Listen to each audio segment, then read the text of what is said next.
Good morning and happy spring.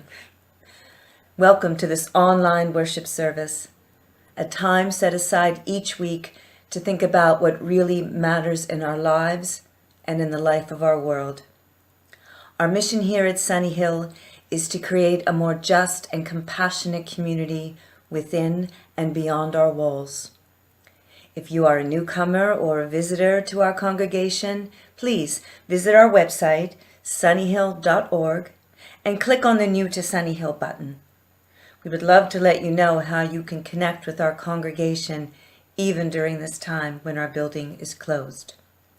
Today, as we listen to our opening music, we encourage everyone who is watching or listening, not just newcomers, but everyone, let us know you're here by saying good morning or hello in the comment feed on Facebook or YouTube. We'd love to hear from all of you and have a chance to say good morning to everyone who is with us here today. My name is Mary Jo Hennessy. I serve as a worship associate for this congregation. And thank you very much for joining us. And thank you for saying hello.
Good morning.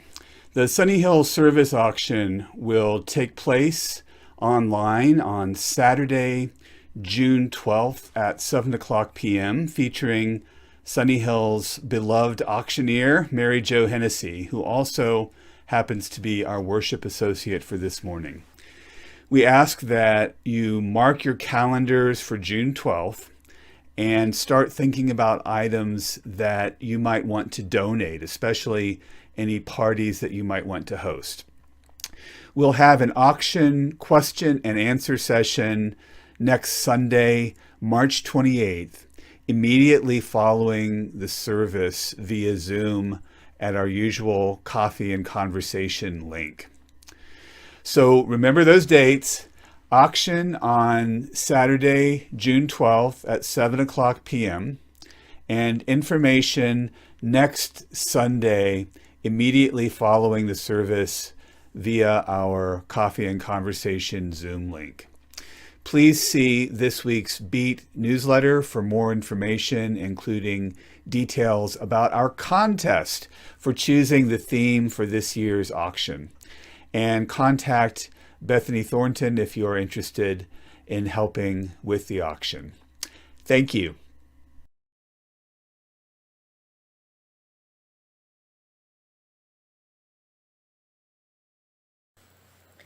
As Ida B. Wells said, the way to right wrongs is to turn the light of truth upon them. As we gather here this morning, may we turn the light of truth upon all the wrongs of the world.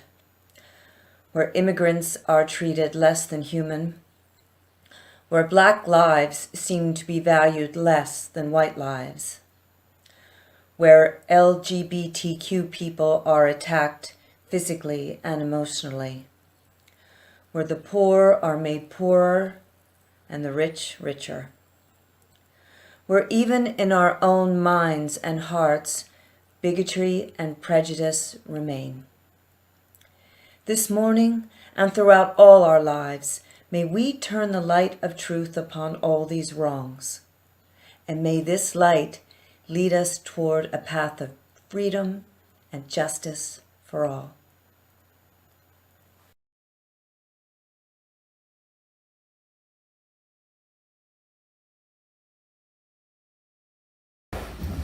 Please join us in saying the words for lighting our chalice.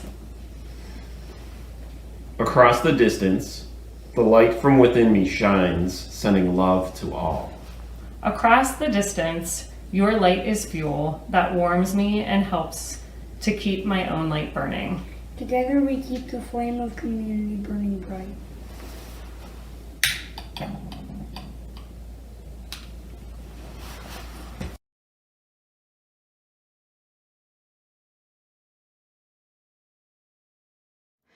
Circle round for freedom, circle round for peace, for all of us imprisoned. Circle for release, circle for the planet, circle for each soul, for the children of our children. Keep the circle whole. Circle round for freedom, circle round for peace, for all of us imprisoned. Circle for release, circle for the planet, circle for each soul, for the children of our children. Keep the circle whole.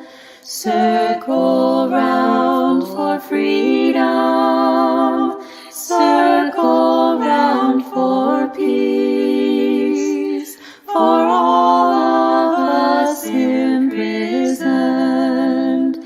Circle for release, circle for the planet, circle for each soul, for the children of our children.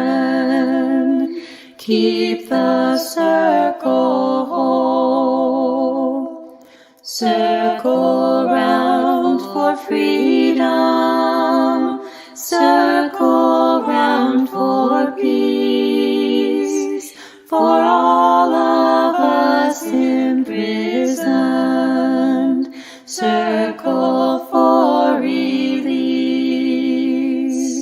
circle for the planet, circle for each soul, for the children of our children. Keep the circle whole. Circle round for freedom, circle round for peace, for all of us imprisoned. Circle for release, circle for the planet, circle for each soul, for the children of our children. keep the circle whole.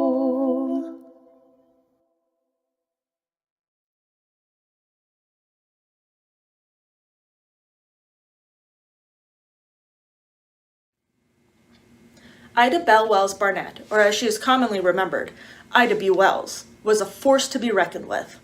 She is remembered as being an African-American investigative journalist, educator, suffragette, and early leader in the civil rights movement. She was born into slavery in 1862 and became an orphan at the age of 16 when she lost both parents and an infant brother during the yellow fever epidemic.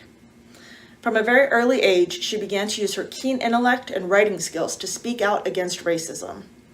She garnered national attention when she published a pamphlet titled Southern Horrors, Lynch Law in All Its Phases.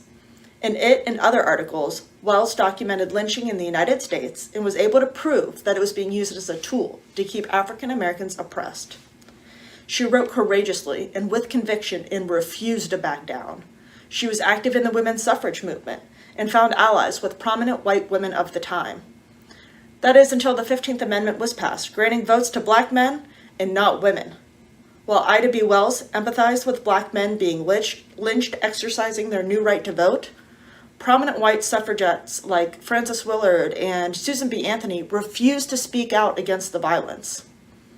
In 1913, Wells led a delegation from Chicago, where she was living at the time, all the way to Washington, D.C. to march in solidarity with other activists across the country demanding women's right to vote. On the day of the march, Wells was told that the organizers of the march wanted to keep the delegation entirely white, and all African American suffragists, including her, were to walk at the end of the parade in a colored delegation. I will repeat, Ida B. Wells was a force to be reckoned with. Instead of going to the back of the line as she was told, she waited until she had an opening and jumped to the front and marched with her white colleagues. And as she did, she demanded that her voice, and the voice of both women and African Americans, not be silenced. Just a couple of music notes to share with you. I'd like to thank Buddy for selecting pieces written by Black women composers for our opening music and offertory today to go with our theme of Black women and activism. The piece we heard earlier, Billy's Song, was written by Valerie Caper, and the offertory, which we'll hear later, Ode to St. Cecile, was composed by Mary Lou Williams. Also, I am grateful to Leah Morris for allowing us to share her recording of a song by Aileen Vance titled Let Justice Roll Down, which we'll hear next.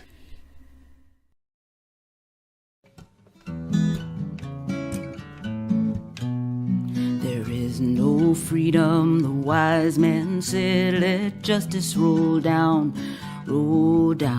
when the poor cry out for shelter and bread. Let justice roll down like a mighty stream. Oh, children, don't you get weary, walk together, believe in the dream. When the way gets rough, we'll make a new way. Let justice roll down like a mighty stream. Hatred will never drive out hate. Let love roll down, roll down. Remember, our hearts can make us great. Let love roll down like a mighty stream.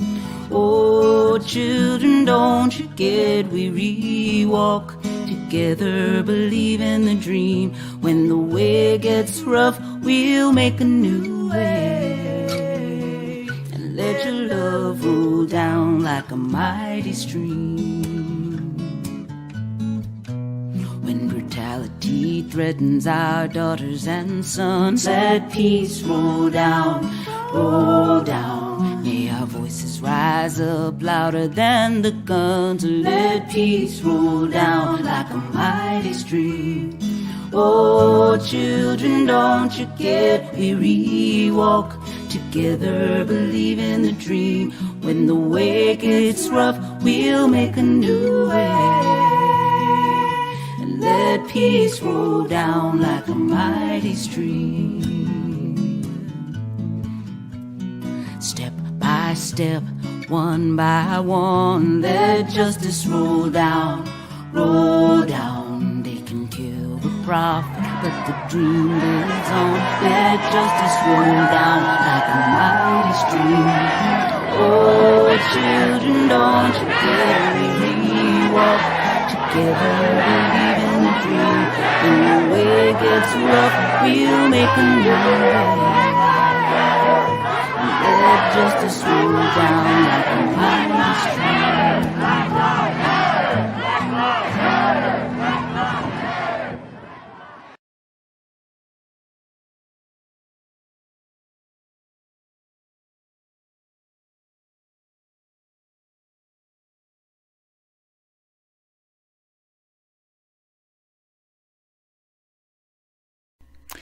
Each week at this time in the service, we share joys and sorrows submitted by members of the congregation.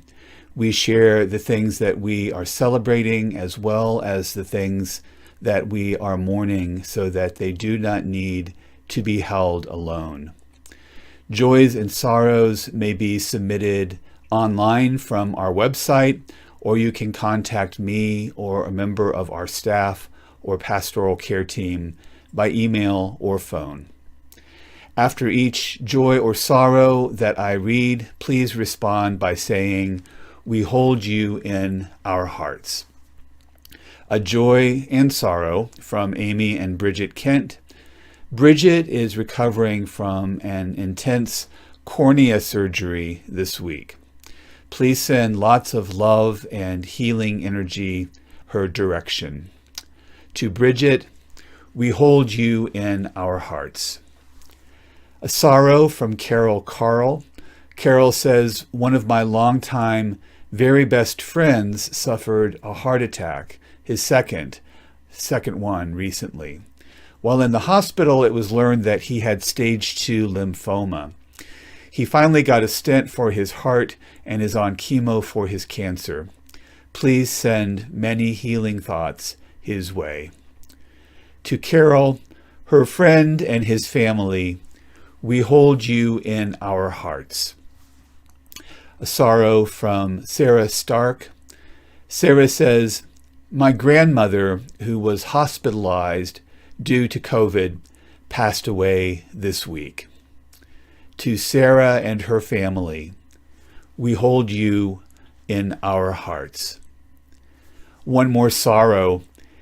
Hate crimes against Asian Americans have been on the rise since the start of the pandemic last year. This week's shootings in Atlanta, which resulted in the deaths of 8 people, 6 of whom were Asian American women, was yet another tragedy that affected this already suffering community. To our Asian American friends and neighbors, we hold you in our hearts. Let us keep in mind these joys and sorrows as well as those held too closely to be shared at this time. Please join me in the spirit of meditation or prayer.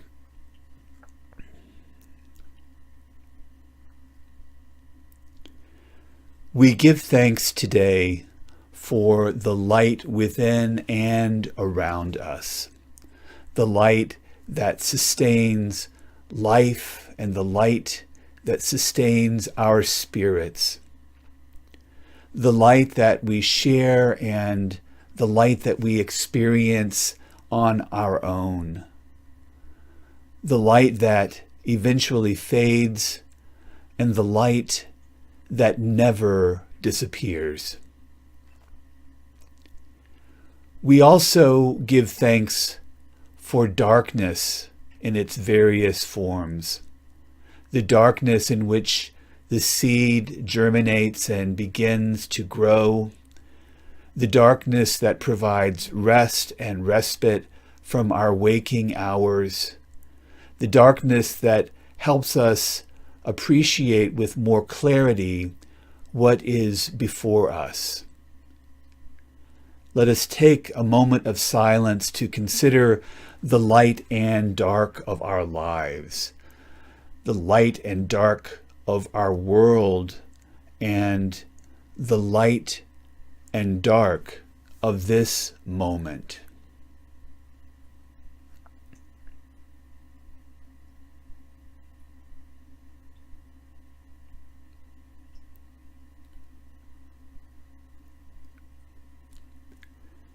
As the days grow longer and nights shorter, may we notice and appreciate both light and dark, knowing that both are life-sustaining, knowing that both are necessary and both are beautiful, knowing that both are essential parts of the rhythm of the earth.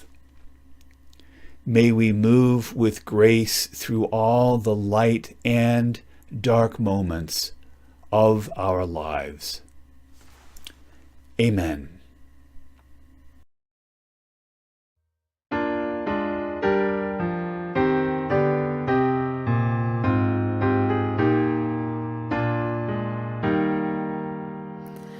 Winds be still, storm clouds pass and silence come. Please grace this time with harmony. Fly, bird of hope, and shine, light of love, and in calm little fort tranquility. Bird, fly high, lift our gaze toward distant view, help us to sense life's mystery. Fly high and far and lead us each to see how we move through the winds of eternity. Light shine in, illuminate our inward view, help us to see with clarity. Shine bright and true, so we may join our songs in new songs that become full symphony.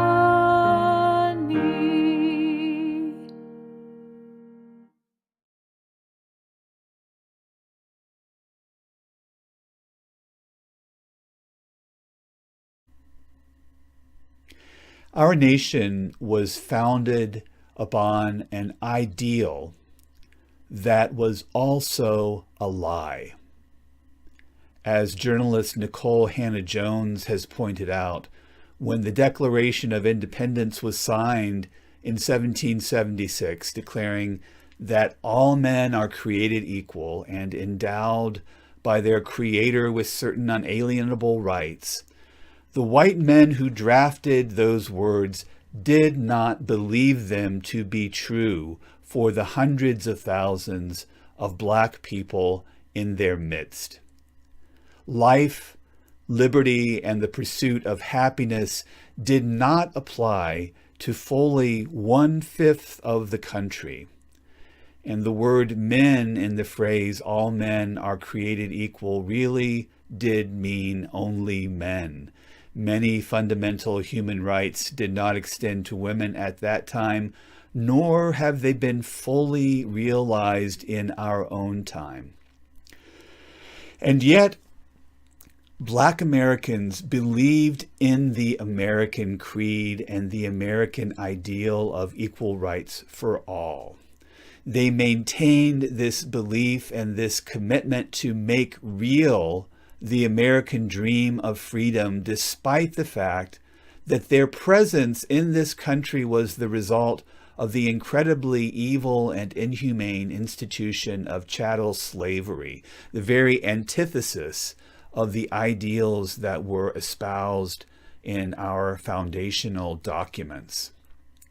In the words of Hannah Jones, Black resistance and protest have helped the country live up to its founding ideals. And not only for Black people themselves, Black rights struggles paved the way for every other rights struggle, including women's and LGBTQ rights, immigrant and disability rights. She continues, without the idealistic, strenuous, and patriotic efforts of Black Americans, our democracy today would most likely look very different. It might not be a democracy at all.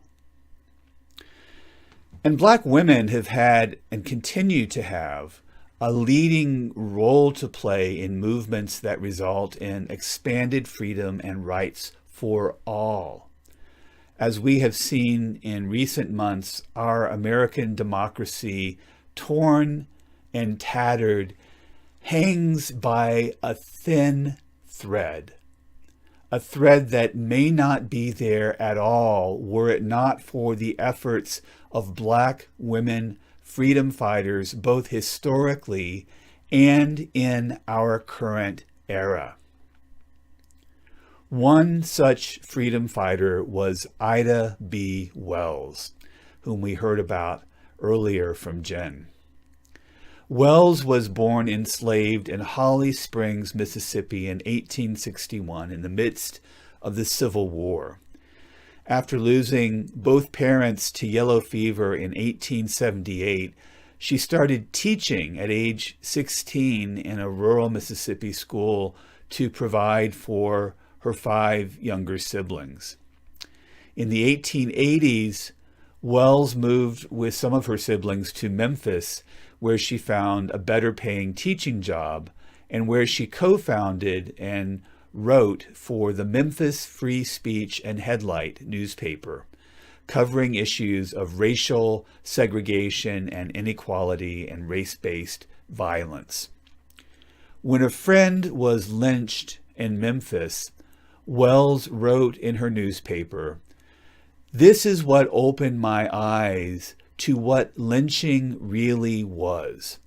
An excuse to get rid of Negroes who were acquiring wealth and property and thus keep the race terrorized." In response to this editorial, her life was threatened and a white mob destroyed her newspaper office. But Wells kept on writing. And by the way, the United States has still not enacted anti-lynching legislation. The first anti-lynching bill was introduced in 1918, but its passage was halted in the Senate by a filibuster by Southern Democrats. Another such attempt was made in 1934, but again, it died in the Senate. In 2018, the Senate passed an anti-lynching bill, but the House of Representatives took no action on it. And most recently, in February 2020, the House passed a revised version of the legislation called the Emmett Till Anti-Lynching Bill, but its passage was blocked in the Senate by a certain senator from Kentucky. Apparently, in our country, being against lynching is still a controversial position, a state of affairs that I can only call disgraceful. And it is clear that the work begun by Ida B. Wells is not yet anywhere near completion. Getting back to Wells's story, in the 1890s, Wells moved to Chicago, where she created a suffrage group for Black women seeking the vote. After recognizing that the women's suffrage movement at that time was purposely focused on the voting rights of white women and excluded Black women for fear of losing the support of some white Southerners. In 1913, organizers of a huge suffragist parade in Washington demanded that black participants march in an all-black assembly at the back of the parade instead of with their state delegations. Wells refused and marched at the head of the parade's delegation from Illinois. Wells said of this incident, "I am not taking this stand because I personally wish for recognition. I am doing it for the future benefit of my whole race." Wells was but one link in a long chain of black women activists whose work continues to this day. Following the Supreme Court's 2013 decision in Shelby County versus Holder, which in essence gutted provisions of the Voting Rights Act of 1965, a slew of state laws have been passed suppressing the votes of Americans of color through ID requirements and other means, while voter rolls are purged and polling places closed. Despite the 15th, 19th, and 24th Amendments, voting rights are still not guaranteed.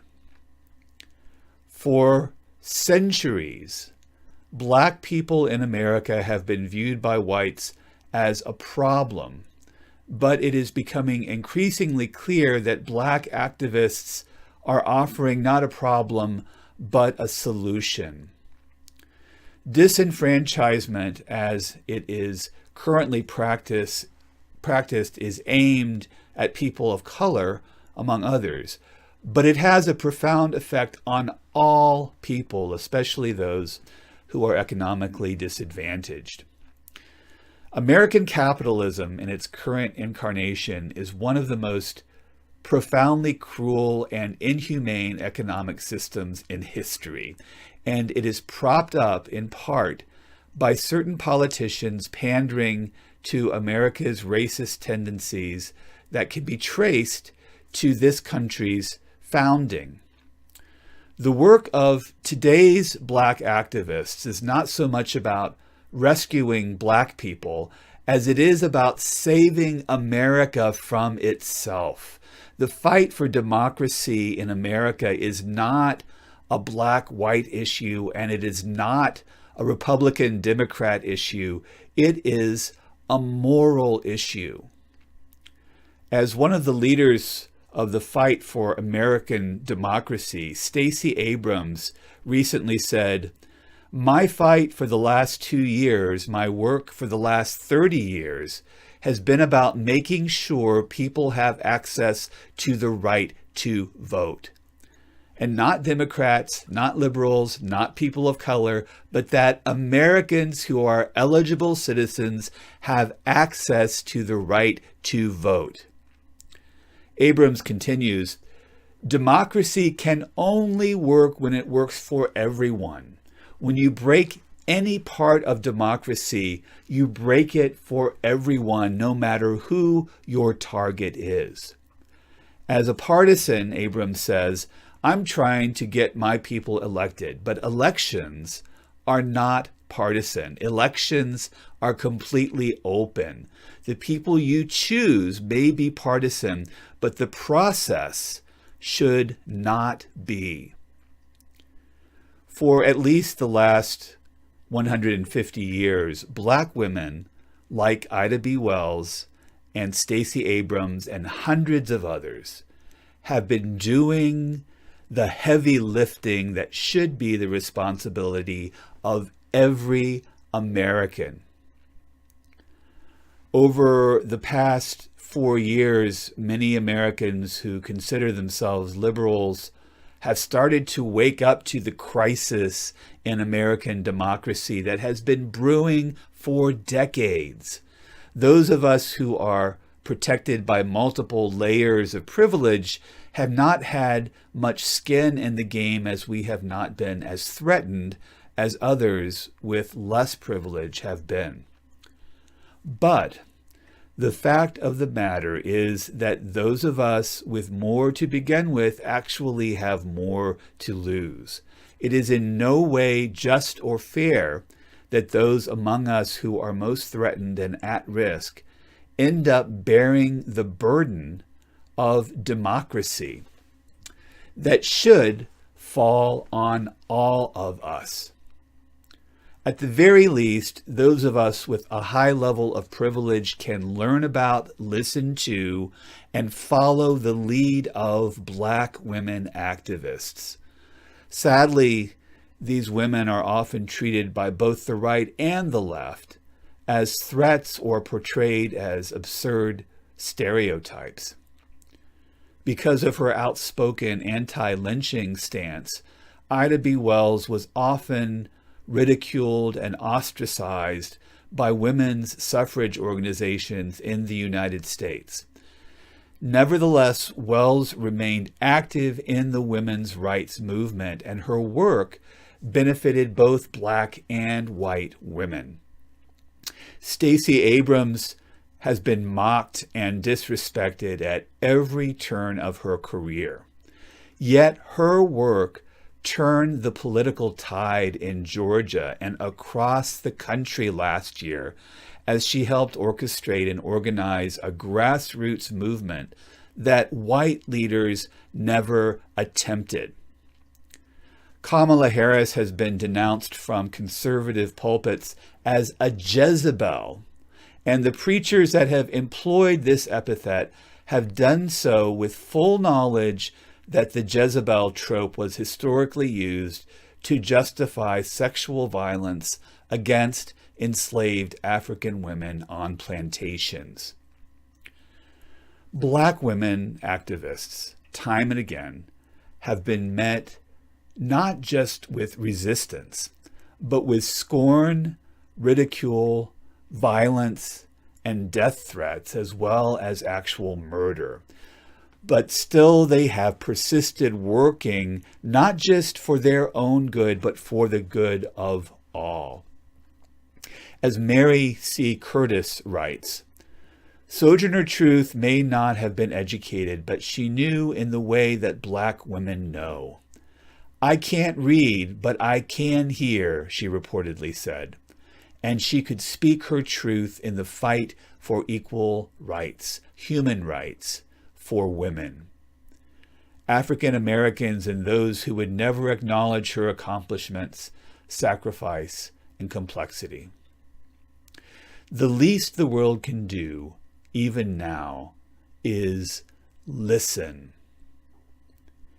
It is important to understand the history of our country as an always unfolding narrative. The more perspectives that are included, the closer we come to a complete understanding of who we are as a people and as a nation. It's hard work to re-examine our history and our long-held assumptions about who we are, but it is essential work, especially if we want to grow and move forward from where we are, if we want to become unmired from our current place of reactive defensiveness and toxic denial. And this work is deeply spiritual, religious work. As Unitarian Universalists, we embrace the idea that we as humans are responsible for whatever evil or malevolence or wrongdoing that exists in the world, and that we as humans are also responsible for our own salvation by creating justice, by helping to heal those who are injured, and by offering love and compassion to one another and to all the world. This work is done in community with others. It is a process that involves taking a good look, both historically and contemporarily, at our shortcomings in living up to our promises and our highest aspirations, and then calling ourselves back into living up to those promises and aspirations, knowing that we will often, if not always, fall short, but that we will persist nonetheless. An important part of this work is finally recognizing the ways in which the relentless efforts of Black activists, particularly Black women, have sometimes been the only thing that has prevented our country from collapsing into complete tyranny and fascist dystopia. I hope and pray that we as a people will no longer denigrate the work of Black women activists, but that we will instead praise them and join them in their efforts that will, in the end, result in greater freedom for all. May it be so. Amen. As I mentioned earlier, as UUs, we believe in living our values, and there are a couple of opportunities for doing so this week that I've been asked to mention. Thursday, March 25th at 7 p.m., a lecture titled How to Be a White Ally and a Good Black Friend will be given online by Tony Norman of the Post-Gazette. This event, sponsored by the Community Presbyterian Church of Ben Avon, is free via Zoom, but does require advance registration at www.cpcba.org. Again, that's How to Be a Good White Ally with Tony Norman at 7 p.m. via Zoom, with registration at cpcba.org. Also, if you have not already done so, please contact your Pennsylvania legislator to express your support for raising the pay rate for minimum wage workers in our state, many of whom put their lives on the line during the pandemic and were denied help in the COVID Relief Act. A campaign is underway sponsored by UU Justice PA, asking that all of us contact our legislators by tomorrow, March 22nd, to express support for the proposed increase in the minimum wage. Now, please join us in singing, We Are Building a New Way.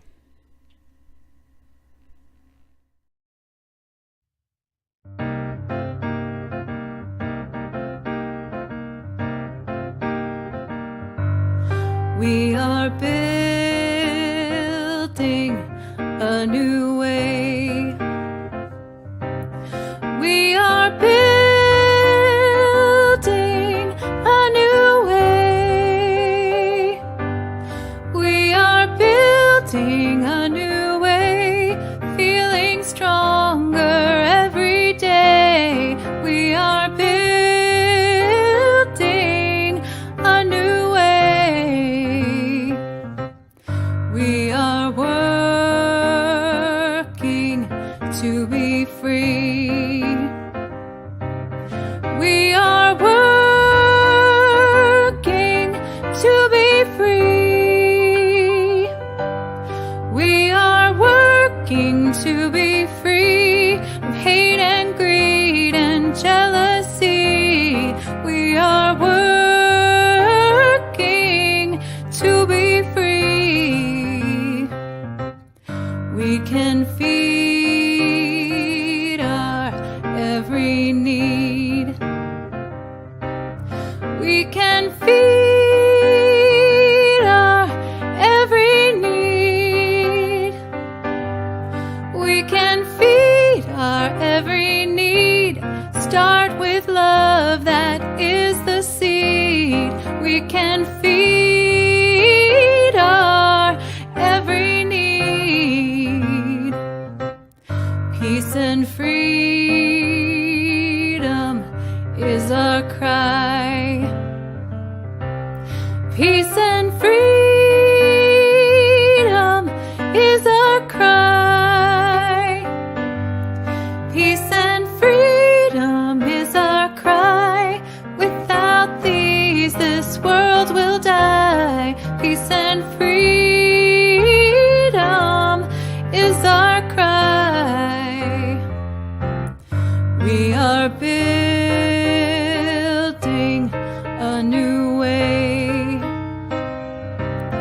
We are building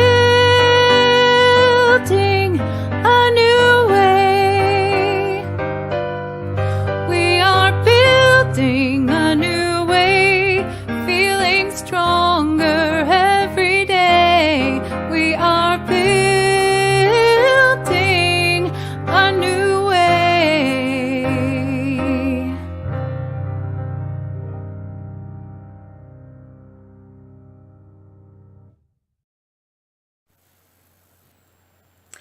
If you'd like to make a gift via our online giving system, you can do so in one of two ways.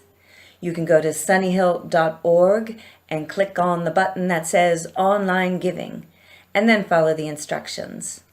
Once you get to the drop-down menu, if you are making a payment on your annual pledge, just choose 2021 Pledge Collections, or if you are making a non-pledge donation, just choose Non-Pledge Collections. Or you can pull out your smartphone and text the numbers 412-324-3130 and just follow the instructions. And of course, you can also mail a check, and our mailing address is on our website, sunnyhill.org. And we thank you for your generosity.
Please join us in saying the words for extinguishing our chalice. We extinguish this flame but not the light of truth, the The warmth of community or the fire of commitment. These we carry in our hearts until we are together again.